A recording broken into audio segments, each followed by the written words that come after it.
излучение сдерживает в самом реакторе.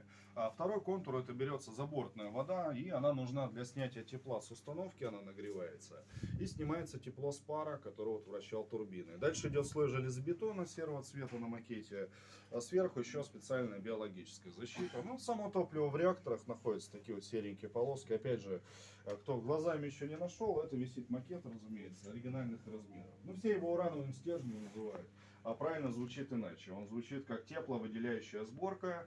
И вот одна такая сборка, она собирает в себе порядка 40 таких вот, ну, в разрезе, вот видно, тепловыделяющих элементов. В них содержится уран в виде таблеток. Прессовывается. Вот 40 твелов в одной сборке, 241 сборку в один реактор загружали. Реакторов 2. Это вот есть топливо. И дальше вот между этими сборками проходит цепная реакция, выделяется тепло, и это тепло снимается водой. Воду нагревают прямо в реакторах. Нагревают ее там от 200 до 380 градусов. Она там находится под высоким давлением, чтобы не закипала.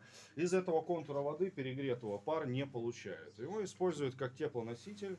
Дальше он насосами передается в 4 пары генератора на один реактор. Нам там только крышки видно, такие вот площадки.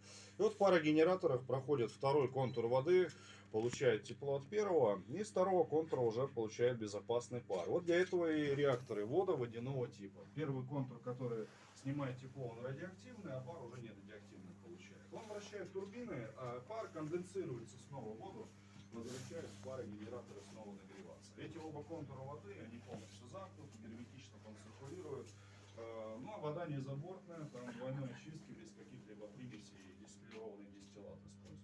Вот такой вот принцип, если сложно объяснил, простыми словами, большой кипяток.